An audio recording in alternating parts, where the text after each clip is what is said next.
Bruce Banner may have powered down the Hulk, but a new challenger has just stepped onto the playing field. What's up, everybody? I'm Stan, and welcome to Detail Comics, where we go over comics in detail. This is an I Review, a show where I go over a comic book, its story, its art, give you my impressions, and let you know whether it's something you should go back to the comic book shop for or not.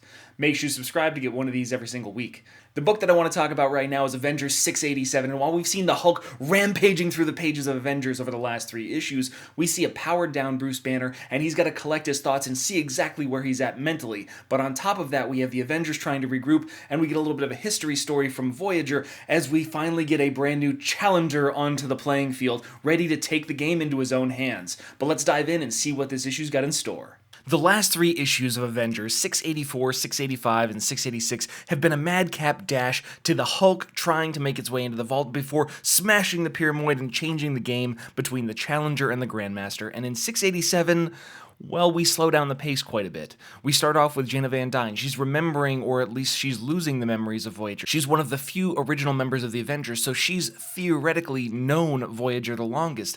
And seeing these remnants being pulled from her existing memory, those are things that make her question, like, how deep the relationship is. How many of the qualities that Voyager portrayed in those memories were actually hers? So this is all about the Avengers team getting that information from Voyager, getting an explanation, finding out what kind of situation they're in. So this isn't going to be nearly as fast-paced as what the previous books are. This is a much slower to develop book, which is all about getting the information necessary to make good actions moving forward.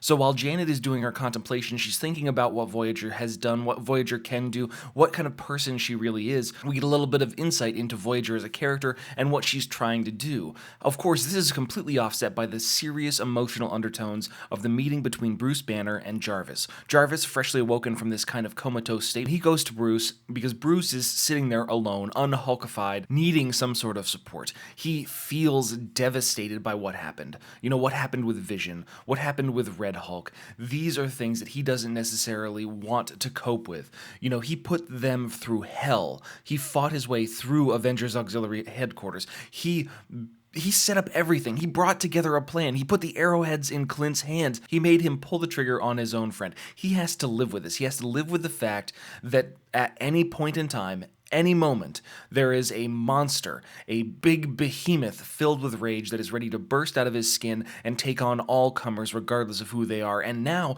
based on the previous events of issue number 686, we understand that it is intelligent, it is sentient, it has all the faculties of Bruce Banner and terrible opinions, or at least opinions that make sense for something like the Hulk. He is in hell. He is an undying man with an undying beast inside him that he can barely contain, and it is making sure that he is not going to be living a peaceful life anytime soon, which is really setting up more of the concept for the Immortal Hulk, which is going to be coming out relatively soon.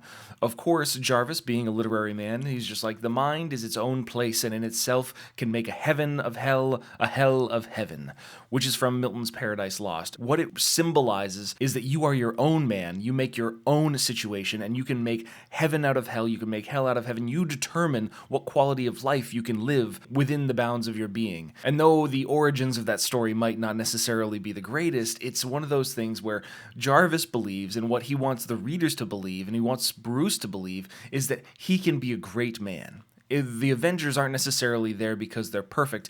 They are there because they carry their failures, and their failures and mistakes drive them to be better every single time beyond that. The will to not give up that makes them heroic. You know, the fallen rise to the occasion. Regardless of how often they fall, they continue to rise again and again, and that's what Jarvis hopes for Bruce. It's a great sentiment along those lines. If we're talking about the rah-rah pep speeches that are going to be coming, we've got Tony who's trying to fix the Vision, while Wonder Man is trying to uplift the spirits of Living Lightning, who feels like he's failed in his chance to be an Avenger, as he already has before. And then Quicksilver kind of gets in on it. He's trying to focus, he's trying to call his powers together so that way he can find that object, the object that's keeping everybody in stasis. It is frictionless, it moves outside of the visual spectrum of light. It is something that only he can capture, and he takes off to try and find somebody that can help, and we don't necessarily know where he's going. Of course, this means that we're going to conclude the book back with Voyager. Voyager is giving us the backstory on the Elders of the Universe for those people that don't necessarily know. You've got the Collector, you've got Tycho, the champion of the universe, you've got the Grandmaster, you've got the Gardener. There are a bunch of different people, the last survivors of otherwise extinct races, that have all been ruled by their own obsessions, which is what created them and what brought them into these particular places. The Grandmaster is obsessed with competition, and he can't resist a challenge, which is where the Challenger comes in, a formerly banished Elder of the Universe, and what started the Great Game. So these are all things that we know, but this is the exposition for the characters inside the story. And I can't help but say that a lot of things that are happening inside the book, they're great support for the characters, but they're not necessarily anything that I find interesting because a lot of these things should already be known. People that have an interest in the Elders of the Universe, they already have a lot of this information at hand. The game is pretty simple when it comes to it. You know, you've got the Black Order, you've got the Lethal Legion, you understand that these are the pieces for the Challenger, for the Grandmaster. You see the plot unfold in real time. It's a recap issue that is just making sure that everybody's up to speed, which makes it probably one of the weaker ones in the last few that I've read, which is unfortunate.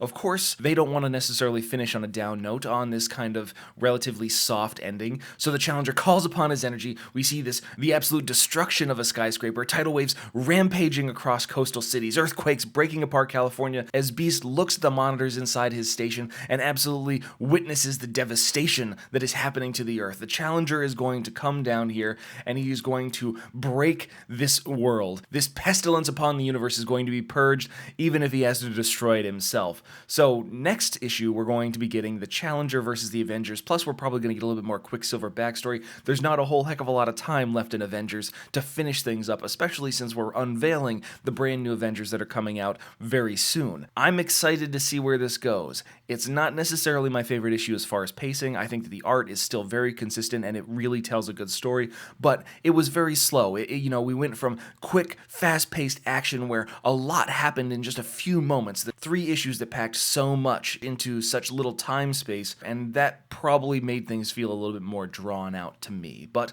I'd say that it's a pretty good issue, and hopefully we get a phenomenal conclusion to the No Surrender storyline, which started off a little bit on the weaker side, really hit its stride when the Hulk came back, and now it really needs to stick the landing to become something that I would consider a really good read for a lot of different people that are fans of the Avengers books. But I want to know what you guys think too, so hit me up in the comments down below and we can start that conversation. As always, if you like what you see, hit the like button. Don't forget to subscribe to get more news, reviews, and commentary on comic books, comic book movies, comic book TV shows and games, and anything and everything inside the world of comics.